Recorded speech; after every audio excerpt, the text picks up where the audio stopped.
Greetings WordPressers, Jakson here. Welcome to the channel, nice to have you as always. So yesterday I did a review of WordPress 6.9, the brand new release, which is actually out now, out in the wild.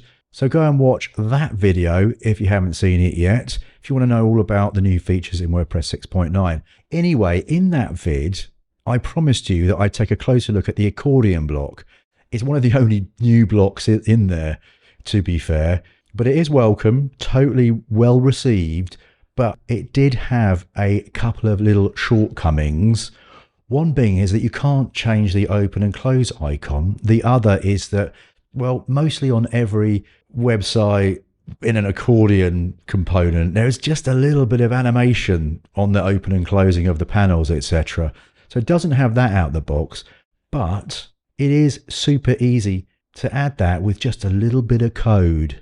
And in this WordPress tutorial, I'll show you how to whip that WordPress 6.9 Accordion block into shape. Right, quick review of the setup. We've got 6.9 running officially out in the wild, 6.9 WordPress. We've got a 2025 child theme. If you need a 2025 child theme, you can download that on my freebies page for free, because we're going to need somewhere to put a little bit of code snippets that are also going to be provided free of charge today, ladies and gentlemen. Right, let's have a quick look at the front end. Very simple stuff. We've got a few pages, a bit of content, so we can add some stuff to it. Let's crack on with getting to our matter in hand, that being the new accordion block. Got a group here. Let's get the accordion in. We've got the accordion container, its item, subcontainer, a heading, and the panel, basically the content, and it throws in a paragraph as default. Let's go get some lorem. Let's get that in there and nick the first part for the title. And yeah, let's just tidy that up. So we've got something to work with here. So what we'll do is we'll just duplicate a couple of times. So we've actually got something that feels a bit more like an accordion. Duplicate, duplicate, and there we go. Save. Let's have a look at on the front end. There's our accordion. Nice. Open and close. Very cool. And as in the review yesterday, there are a couple of top level settings. One is that it auto closes, so when you open one, the others close. You can move the icon position left to right, but you can't change the icon. You cannot. So let's sort that out. But just as a recap, and also to point out that there are no styling options to style the child elements of an accordion, which may feel a bit odd. And as I was saying yesterday, a lot of mostly any page builder or any block framework, their accordion, you'll be able to style the child elements at the top element level, but it's kind of not how pure block theming works. And let me just recap on that. If I save that, so we're currently in the page, if you recall, but if we go to appearance and edit and we enter our pages there, when we're on the editor looking at pages or anything else for that matter, there's our accordion. We've of course got the settings for the HTML within the page. There's our different items and elements that make up the accordion, and we can style those, we can do that, but that is styling the HTML for that element on that specific page. That's not how we do things in block theming. How we do things is we style the global block element. Let me show you, because when we're in the editor, we get the styles icon up the top there, and that opens up our styles panel. And we've got global stuff like typography, colors, sizing, and stuff like that. But we've also got blocks. And this is the important thing to remember. If you want to be a block themer, this is where you style your items. For example, let's go to the accordion item and we'll give that a background color. I mean, we did all this yesterday, and you see, because I'm styling it at the global block level, all those styles are set globally for that specific block. And I do like the styles, the block style editor, so we haven't got a lot of content here, but that's the style for a group. So if you want every group to have a particular background, whatever, bad example, but you kind of catch my drift. So very quickly, we can give the item, maybe a bit of radius. Maybe the heading can have padding left and right because there's no padding on the item. That needs a GitHub issue. And on The panel, we probably want to get a bit of padding at the bottom. You see what I mean? So everything is now coming into play. Let's get the heading with a bit of padding top and bottom as well. Maybe make the heading appearance kind of bold. So there we go. Save that. And so that is effects where whenever we put a accordion in anywhere else, we've now got our theme style, our design system for that block.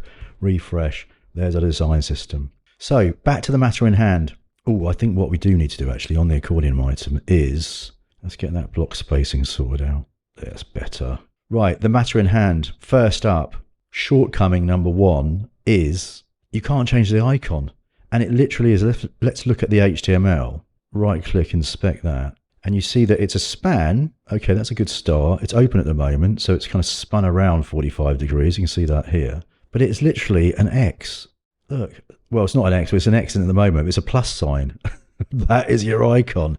There's absolutely no way to change it. I have logged a feature request on the Gutenberg GitHub repo for this to be changed because it is it's constricting your design options.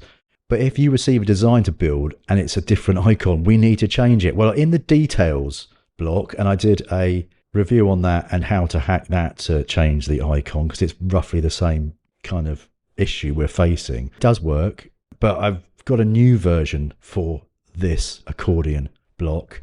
So let's go and have a look at what that is all about. If I've got some code here, oh, that's our 2025 child. So it's all going to be done with a bit of clever CSS and CSS only for this. But I wanted to keep it transportable and very flexible. So I revised the approach with respect to how we choose the icon. Let me explain. Well, first up, so that's our toggle icon. That's that span over there. You see, that's our span there. And we're saying, well, let's create some layout rules here to give it a nice little square space to put our icon in.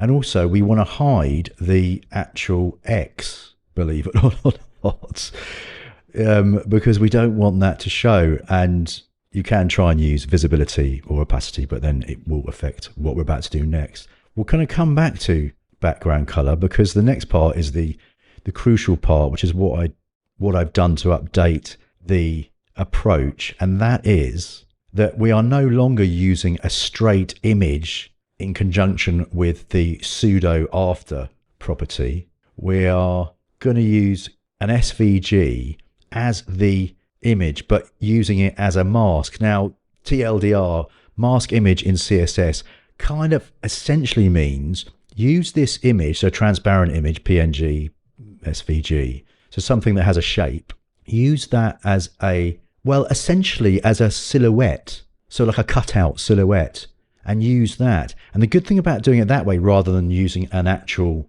image, because an actual image has a color, an actual fill color, whether it's an SVG or a PNG or whatever.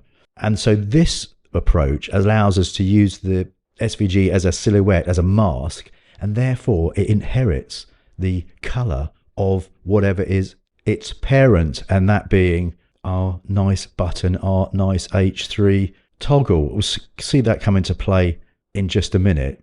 And the other stuff, again, is just doing some sort of positioning and sizing things, bit of animation to override the existing animation. It needs to rotate 180 degrees rather than the 45 that the little X is, the little plus sign is rotating, and then just some additional animation to override the existing animation on our default icon. So let's grab that, get over to our child theme. And like I said, this is available for download if you want a 2025 child. What it does, it just enqueues correctly the style sheet and the JS, and the style sheet will appear in the block editor as well. Very important that. So if we go to our styles and drop that in, save that back to our front end, and boom, there we go. Look at that, up and down, happy days. Now just one word on the mask elements here. So this is for WebKit and regular mask image for the different browser engines.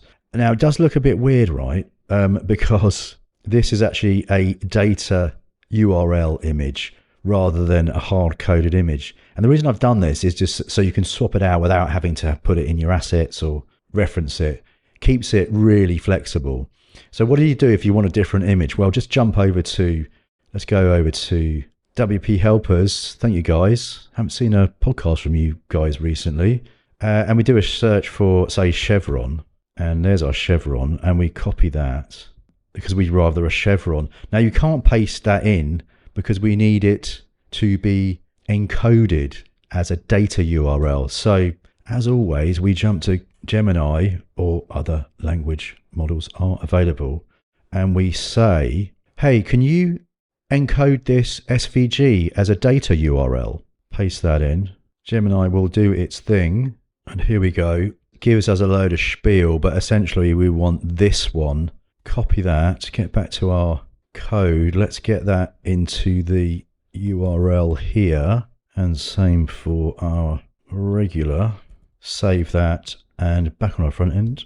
And there you go. We've got a chevron for our icon. So really easy to swap it out. And just as a side note, as I was mentioning on the code explanation, if we just actually change that color to the purple, you'll see that, save that front end, please.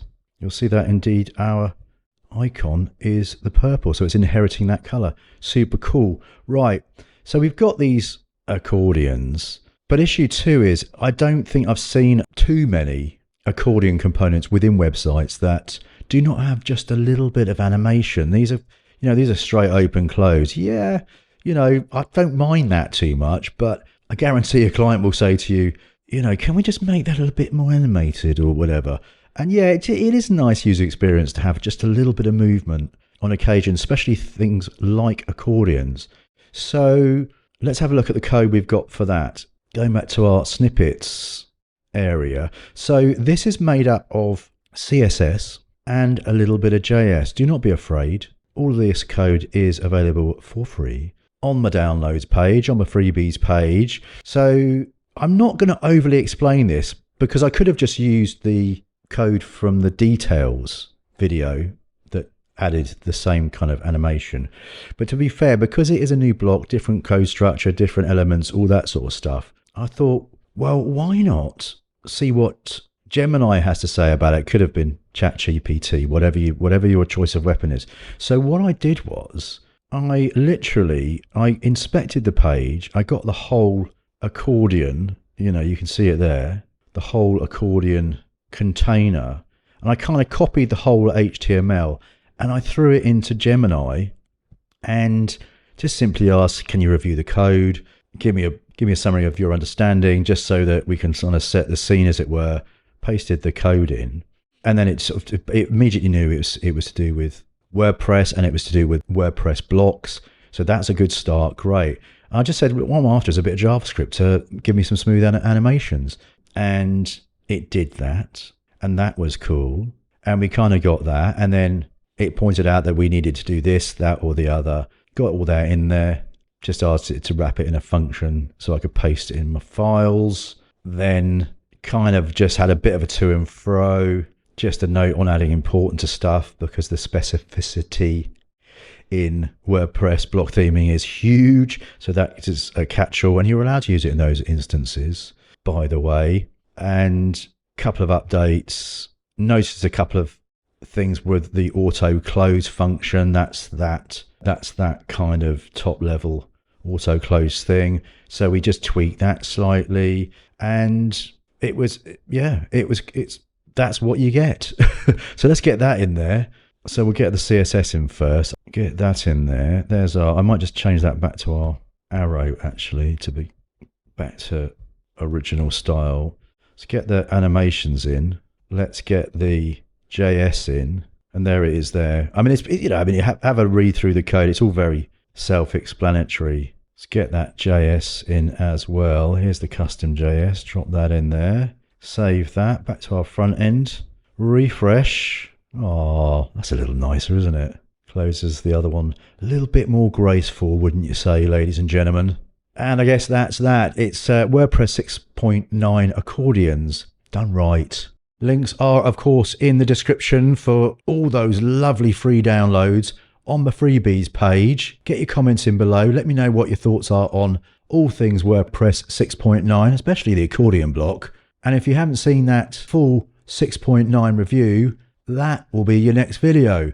But until next time, I shall see you later.